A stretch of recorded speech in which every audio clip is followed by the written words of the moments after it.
Bonjour à tous et bienvenue dans cette nouvelle vidéo de Parole d'expert. Alors aujourd'hui j'ai le plaisir de recevoir Raphaël. Raphaël, salut. Salut Jérôme, merci de ta vidéo. Je t'en prie. Et je voulais vous présenter Raphaël qui a un cas un petit peu atypique. Hein.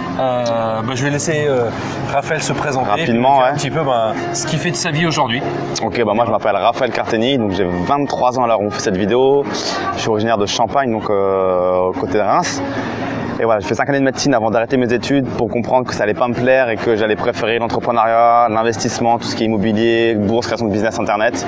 Et aujourd'hui, je suis entièrement de tout ça. J'ai arrêté mes études de médecine et voilà, je suis indépendant financièrement, comme on dit, dans le milieu. D'accord, donc aujourd'hui, t'as 23 ans, ouais. 5 études de médecine. Ouais, c'est ça. T'as tout arrêté?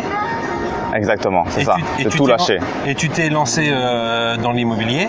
Ouais, alors pas d'un coup brutal, j'ai pas arrêté pour me dire je me lance d'un coup, j'ai fait ça progressivement parallèlement, mais maintenant à terme, maintenant j'ai arrêté mes études de médecine et je vis entièrement de ces activités. D'accord, mais tu as exercé en tant que médecin, hôpital, infirmier? Non, j'ai pas eu le temps, j'ai fait que des stages, mais en tant que vraiment médecin, non, j'ai pas eu le temps, j'ai pas terminé mes études en fait. D'accord, ouais. Et comment t'as fait donc, parce que du coup t'avais pas de travail, pas de revenus, rien du tout, et comment t'as fait pour acheter de l'immobilier? Le fameux CDI, ouais. Même sans CDI, t'avais pas de travail quoi. Tu sortais des études. C'est ça, ouais. T'avais rien et comment t'as fait? J'étais étudiant, ouais. J'étais étudiant, j'ai pas eu de travail salarié, je travaillais pas à côté. Du coup, j'ai financé de l'immobilier à travers une stratégie un petit peu bizarre, c'est-à-dire que j'ai pris l'argent à la banque là où il est, mais de manière détournée, en faisant détourner l'argent des banques. Ouais, voilà. Enfin, si on peut le dire comme ça. J'ai pris l'argent où il est. Mais voilà, j'ai fait des prêts étudiants. D'accord. Donc voilà, à la base, ça sert à financer ses études. Je me suis dit pourquoi pas financer de l'immobilier avec. C'est pas écrit que c'est illégal.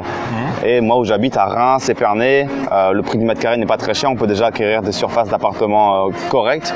C'est pas comme à Paris où c'est carrément impossible. Moi où j'habite, on peut acheter des 40 mètres carrés, 20 mètres carrés pour du studio à Reims, avec un prêt étudiant de 50 000 € maximum.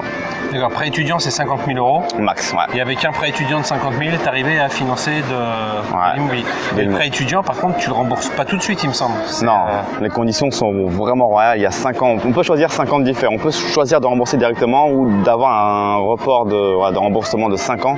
C'est ce que j'ai choisi de faire.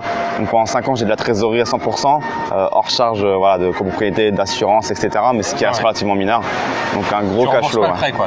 T'as tes charges classiques. Ouais, voilà. Simplement, pendant 5 ans, tu rembourses pas le prêt. C'est comme si c'était un différé. Mais pendant ce temps-là, est-ce que tu as du cumul d'intérêts pendant ces 5 ans ou est-ce que c'est comme si c'était gelé et que dans 5 ans, simplement, tu commences à rembourser comme si tu partais de zéro, quoi? On a un cumul d'intérêts, mais étant donné que le taux est tellement bas, 0,9%, le cumul d'intérêts, il est relativement, il fait pas mal, on va dire. C'est ça. On paye l'assurance également tous les mois, mais ça fait pas mal, quoi. C'est 7 € par mois, donc ça va.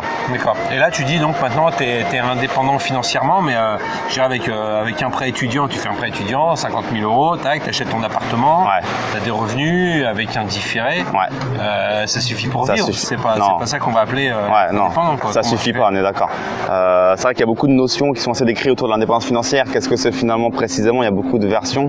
Non, c'est sûr qu'avec un appartement et un patrimoine de 50 000 € brut, puisque je n'ai même pas encore commencé à rembourser, ça serait être un gros mytho de dire que je suis indépendant uniquement avec ça. Donc moi, j'ai répété l'opération, je fais plusieurs prêts étudiants, j'ai des business en ligne, un blog sur la médecine, un blog sur tout ce qui est indépendance financière, où je vends des produits qui me génèrent également des revenus. Donc c'est un ensemble, j'ai un petit peu de bourse également. C'est vraiment un ensemble de différents actifs, différentes lignes de revenus comme on dit, qui font que je le suis devenu, mais c'est pas uniquement via cet achat immobilier. D'accord, donc tu as cumulé, en fait tu as utilisé les premiers revenus locatifs.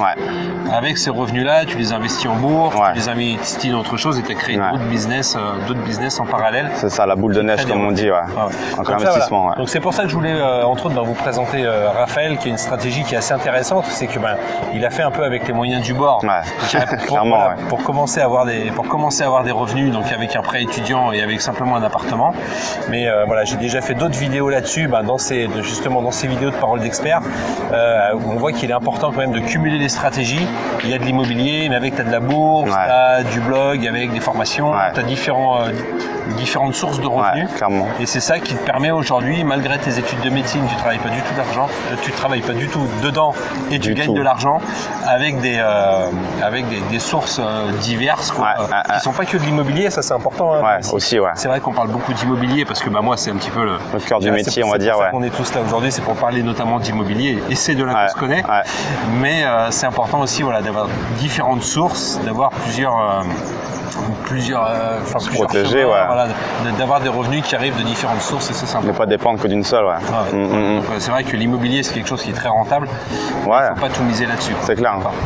Et donc aujourd'hui, quand tu dis indépendant financièrement, c'est-à-dire qu'aujourd'hui tu génères un salaire salaire correct pour arriver à en vivre, à te loger. C'est ça, exactement. À être comme ici, on se retrouve là sur un super paysage au bord de la mer, sur une île paradisiaque. Voilà, c'est ça. Il n'y a pas besoin de compter tous les jours à se demander si j'ai payé ça, est-ce que ça va être galère pour payer ça demain ou on voyage pas en business tous les jours, on n'est pas mais on n'a pas besoin de compter et ça c'est vraiment un vrai confort. Ça c'est cool. D'ailleurs tu en as même fait un livre de ton histoire de exactement. De comment tu étais passé des bancs de la fac à l'indépendance financière. C'est exactement le titre, un livre dans lequel de A à Z j'explique mon parcours pour motiver les plus jeunes et les moins jeunes aussi, de comment on peut commencer avec des idées, première opération, premier blog, deuxième opération, puis un PEA, puis ça, puis étape par étape finalement on voit qu'on construit un truc. Ce qui est important c'est que souvent les gens disent tiens c'est un cas particulier et tout ça. En fait, t'es pas un cas à part. Je suis pas un ovni, non. T'as pas une situation particulière qui a fait que tu as pu faire ça. C'est qu'en fait, tu as utilisé simplement différentes choses qui existaient. J'ai rien inventé, pour arriver à faire quelque chose, tu l'as fait, tu as simplement mis en place. Tu as pris différents éléments pour créer une mécanique, et hop, tu as mis ton. On est passé à l'action, tu as mis ton système en route comme ça, Et donc, tout ça, on va le retrouver dans ton livre. Vraiment, j'explique de A à Z. Dans la description, parce que c'est vrai que j'ai eu l'occasion d'avoir le livre. C'est vrai que c'est intéressant de voir, notamment si vous êtes assez jeune, de voir comment, même avec un petit revenu, simplement avec un prêt étudiant, en activant les bons leviers, en ayant les bonnes stratégies, ça peut permettre tout de suite de s'impulser dans la machine. De lancer la machine, de lancer le mouvement. Et puis après, ça fait boule de neige. Une fois qu'on est dedans, on ne se rend pas compte de cet effet-là au final. Une opportunité, on amène une autre, etc. Exactement. C'est de là qu'on évolue. C'est ça.